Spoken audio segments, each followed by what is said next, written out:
할머니 제사 드리러 가야 돼가지고 마무리할 겸 잠깐 찍습니다. 썸네일 쓰고 싶어서 찍은 사진 중에 하나가 우체통이라서 우체통 건으로도 좀 이야기해보고 싶어가지고. 근데 말이 나올지 모르겠네. 할 말 없으면 항상 그림 잡아가지고 붙들고서 그런 이야기 하죠. 저 그림은 보면서 무슨 이야기를 해볼까 딱 생각하고서는 결론이 나오던 게, 바지 보세요. 단순하죠? 색칠밖에 안 했습니다. 어린애들이 저 그림을 그리면 사실 바지를 단순하게 한 거를 저렇게 주머니 호주머니 손 꽂아 넣은 것까지 뭔가 평면적인데 근데 동작이 잘 느껴지는 사람의 체구에 대한, 뼈대가 어떻게 서 있는 거에 대한 그런 느낌이 확 살아나도록 비율을 잘 살리고 그런 걸 잘 하지 못하거든요. 어떤 면에서 남자 세 사람이 거의 뭐 양산품에 가깝게 똑같은 구도를 딱 취하고 있는 게 있지만, 물론 저 이 친구는 조금 변화를 줬네. 이거 되게 잘했다. 전부 다 똑같으면 사실 조금 공장에서 찍어낸 그림인가 약간 그 느낌이었을 것 같은데, 얘는 위에 점퍼 주머니에다가 손을 넣고 있어요. 살짝 변화가 왔죠. 셋 다 목도리인데 목도리 스타일도 얘네들은 똑같은데 얘는 살짝 다르죠. 일부러 저는 변화를 줬어. 보니까 단조롭지 않게 하고 싶어가, 그러면서도 통일감이 있잖아요.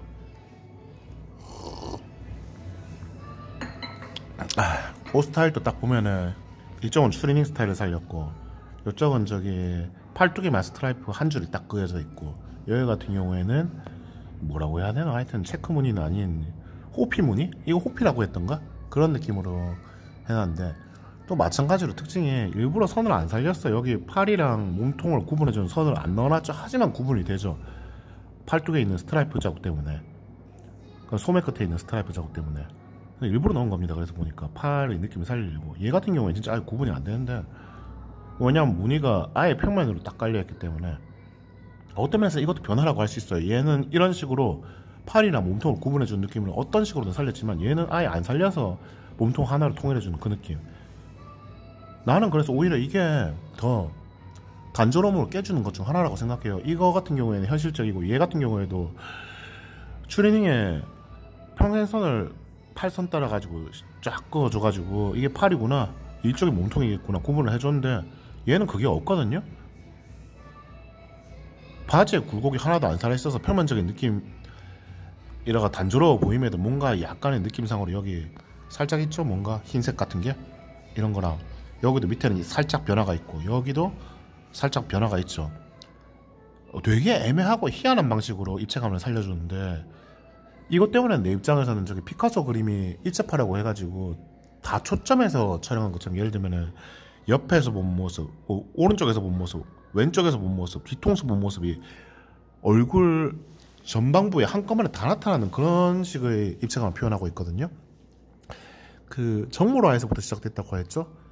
고갱 정모라였나 누구 정모라인지 기억 안 나는데, 정모를 표현하는데 원래라면 광원이 이쪽에서만 빛이 비추니까 여기에 빛이 있고 여기는 음영이 생기고, 이게 원래 보통 대생을 할 때 처음에 하는 방식이 사과나 원형의 굴을 그릴 때 이런 식으로 이런 음영해지는 걸 확실하게 살리는 식으로 정모를 그리는 연습을 처음에 배우기 시작하는데, 누구 그림인지 까먹었다. 하여튼간에 그런 정모라 중에서 점차 다 초점이 되는 것처럼 빛이 뭐라 해야 되지, 정모를 이쪽에서 보는 거랑 정면에서 보는 거랑 뒤편에서 보는 거랑 이런 걸 전체적으로 다 나타나게 되게 조금, 입체는 입체인데, 그러니까 평면 그림은 평면 그림인데 초점이 여러 개로 나뉜 것 같이, 그러면서도 피카소 그림처럼 기괴하진 않고 그런 느낌이 살아있는 그런 정모랑 그린 것처럼, 얘 같은 경우에도 그래서 어찌 보면 완전 평면 그림에 입체감 하나도 없이 단조롭게 초등학생 그림 그린 것처럼, 특히 저 신발,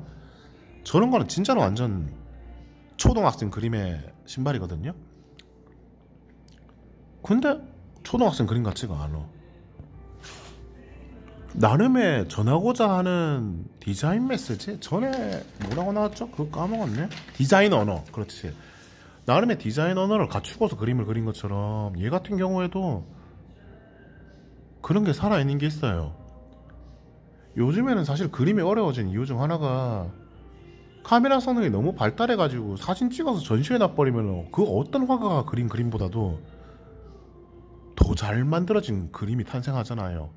비전문가가 찍어도 심지어 아마추어가 찍기만 해도 이미 일반적인 화가 수준을 어떻게 뛰어넘는 게 나와버려. 앞으로는 AI가 그림을 그리는 시대이기 때문에 더더욱 일반적인 화가들이 설 수 있는 자리는 더 좁아질 거거든요.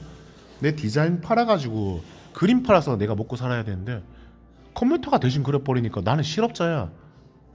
이런 세상에서는 화가가 자기 디자인 언어를 확실하게 갖출 필요가 있는데, 그런 측면에서 나는 이 그림 진짜 마음에 들어요.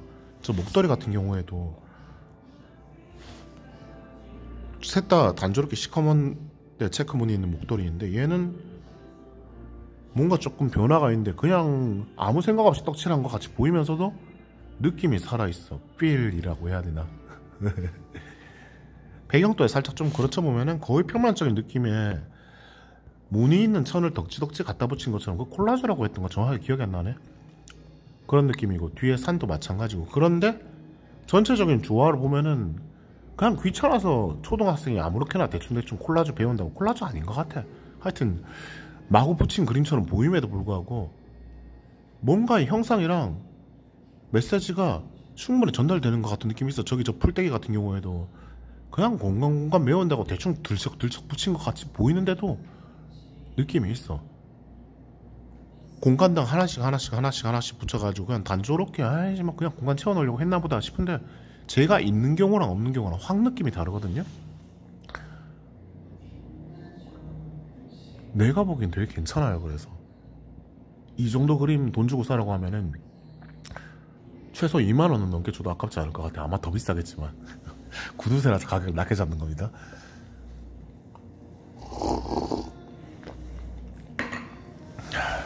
그러니까 정석으로 알려져 있는 이런 추상화나 절에 좀 사람들 입체감을 더 잘 살린 그림이나 정물 하나, 피카소 같이 유명한 사람이 그린 거나 고갱이 그리는 풍경화, 별이 빛나는 밤 이런 것 같은 유명한 그림이거나, 아니면 레오나르도 다빈치 맞나?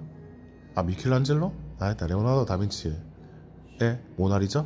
같이 르네상스 시대에 그리던 되게 괜찮은 색이 풍부하고 시점을 잘 살리고 아름다운 그런 그림이 아니라